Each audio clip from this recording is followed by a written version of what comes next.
Panoorin po nating lahat. Sandamakmak ang nagpadala ng sulat. Pinadama ang kanilang paghanga at pagmamahal sa dalagang si Diana Zubiri. Naglakip ng mga litrato at pinangako pati mga bituin sa langit. Mga lalaking gustong maging Valentino ni Diana, galing sa iba't ibang panig ng bansa. Meron pang OFWs, merong simpleng tao, at meron namang mayayaman. Pero sino bang pinakanamukod-tangi sa puso ni Diana Zubiri? At anong kanyang love letter that got her attention? This afternoon, a real-life love story might unfold right before your eyes as Diana Zubiri finally meets the man with the sweetest words. Live na live. Ang swerte naman ni Diana. Ako ang dami mga sumulat sa akin, kaya lang yung mga fans ko nang hihingi ng load. Wag naman. O, ito na.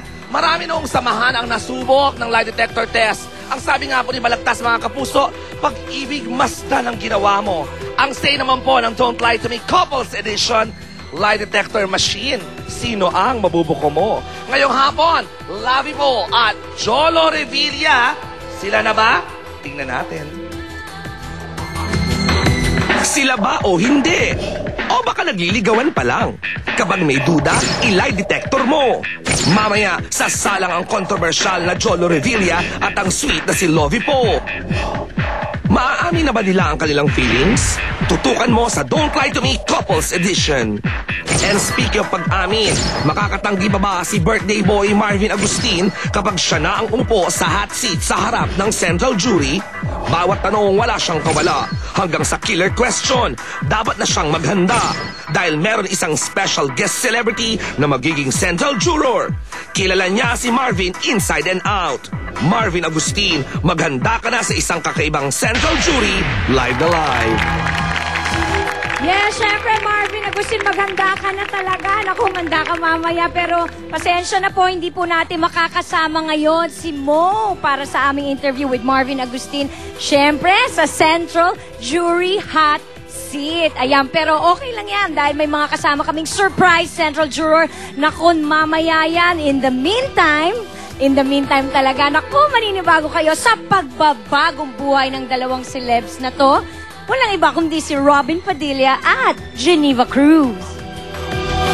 Isang kakaibang Geneva Cruz yata ang nabuo sa Amerika. Matatanda ang nasa gitna ng kontrobersya ng umalis ang singer para sa pangarap na maging isang international recording artist. At sa kanyang mga pakikipagsapalaran sa USA, lalong tumibay naman daw ang samahan nila ng asawa niyang si Casey Montero. Pero hindi raw naging maayos ang ugnayan ni Geneva sa pamilya ni Casey, kung saan sila nakatira sa Amerika. Ito ba ang dahilan ng kanyang pag-uwi sa Pilipinas? Let's find out. Geneva, live na live. Sa gitna ng tremendous success ng Joaquin Bordado, lalong kuminang ang maaksyon at romantikong Robin Padilla na kinagiliwan ng mga Pilipino. Ngunit tumatambad din gabi-gabi ang isang malaking bahagi ng kanyang buhay, ang pagiging ama. Ngayong nakakatrabaho niya ang anak na si Kylie, paano nababago si Binoy? Ang nakakaintrigang silip sa isang true Philippine icon, Robin Padilla, exclusive. Minsan daw ang pinakamatitinding dagok sa ating buhay. Yun pa nagsisilbing parang blessing in disguise. Ganito ba maituturing ang pinakabagong kontrobersyang hinaharap ng showbiz couple na sina Rudy Fernandez at Lorna Tolentino, pati na rin ang starstruck first prince na si Gian Carlos. Panoorin niyo to. Matapos magulantang ang lahat sa announcement ni Jenelyn Mercado na siya'y nagdadalang tao, isang teenage showbiz couple na naman ang nahaharap sa ganitong sitwasyon. Ang 18 anyos na starstruck first prince na si Gian Carlos ay umaming isa na siyang binatang ama sa kanyang 19-year-old girlfriend. Naiisip ko pa lang yung ganun, hindi ko talaga kaya eh. Parang kailan lang nang magbago ang buhay ng isang simpleng bata mula sa Iloilo, ngayon muling magbabago ang kanyang kapalaran sa pagdating ng isang malaking responsibilidad sa buhay ng isang lalaki. Paano rin niya ito dadalhin sa gitna ng kanyang sariling maselang lagay ng kalusugan? Ano ang saloobin ng isang binatang ama ngayon nasa gitna ng kontrobersya? Ito ang kanyang kauna-unahang live TV interview. Gian Carlos, Teenage Father, a Showbiz Central exclusive. They have faced the crisis of cancer with much grace and dignity. Lalong pinagtitibay ng pagsubok na ito ang samahan ng respetadong showbiz couple na sina Rudy Fernandez at Lorna Tolentino. Kaya paano tinatanggap ng mag-asawa na sa kabila ng kanilang matatag na pakikipagsapalaran, sinusubok ng mga maling pagbabalita o malisyosong usapin ang kanilang tibay ng loob at pananampalataya? Sa pagkalat ng mga mapanirang text message tungkol sa kalagayan ni The Boy, ano ang apila ni Rudy Fernandez at Lorna Tolentino? Tutukan mo. This is it, mga kapuso. Yes, syempre si Marvin Agustin. Aha. Uupo sa Central Jury. Ako, kilala ko na kung sino. Alam mo ako, okay, Marvin, kakabahan ako At kung hindi lang, sino. yes, kasi meron pang surprise na inimbitahang celebre. Nako, Yeah, oh, guest juror na malapit sa kanya at kilala Yes, na. talagang kilala si Yeah. Marvin. Tingnan natin kung papasa si Marvin mamaya dyan sa Central Jury. Inside and outside, Yes, pero before anything else, I wanna congratulate, syempre, GMA Films, BFGF, talagang number one this Valentine's. Sobra, so nakakilig. Napanood namin yung premiere Yes, night. andun si Sweet. Sobrang ganda sa mga kapuso natin out there na hindi pa napapanood ng pelikulang yan. Nako, pila na po kayo sa mga Congratulations, Richard, Marian, at Direct Mark. Yan, congratulations sa inyong lahat. Alright, ako excited din ako mamaya sa Don't Lie to Me at uupo. I hope mapaamin na natin kasi di ba lagi sila nakikita parang sweet naman na sila pero ba't hanggang ngayon di ba umaamin si Lavi po at saka si Jolo Revilla. Mamaya abangan ng mga fans nila yan. Hopefully, baka sabihin na nila ang Wala true. nang kawala sa lie detector ni Sweet. Steps ni Sweet. At Bago ito bang pang steps isa. mo? Ito, Oo na. nanonood ba kayo ng American Idol ngayon sa QTV? Yep. Merong May isang Pinoy Pinay. doon na sumikat. Hindi yung Pinoy. Yes. Yung Pinoy na naka-costume, kinakantahan si yung Simon may brother. Cowell. Si Reynaldo Lapus. Yes, guess what? Nakausap natin ang pamilya ni Reynaldo Lapus.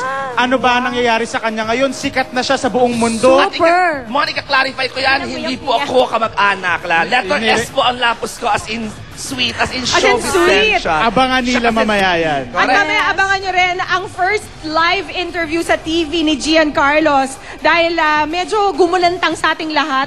Hindi daw niya kaya.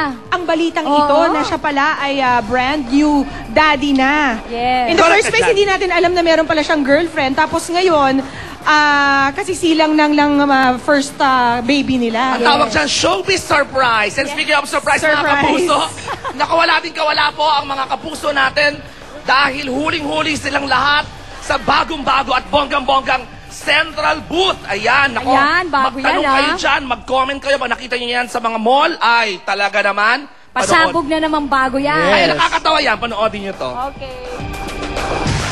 Talagang to the next level na ang Central Booth phenomenon. At this week, go na ang hit na showbiz tambayan sa next destination, sa SM Fairview. And in Fairview, updates sila sa chikahan dito ha. Kaya naman halos lahat sila may nasabi tungkol sa isyong hanggang ngayon hindi pa clear kung ano ba talaga.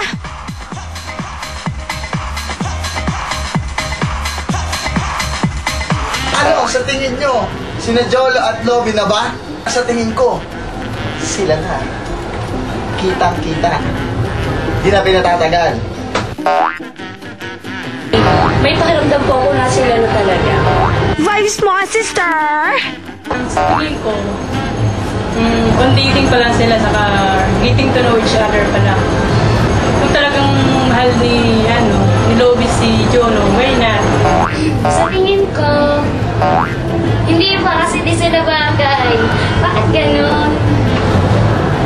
Para sa'yo, para sa tingin ko, sila na kasi bagay naman sila.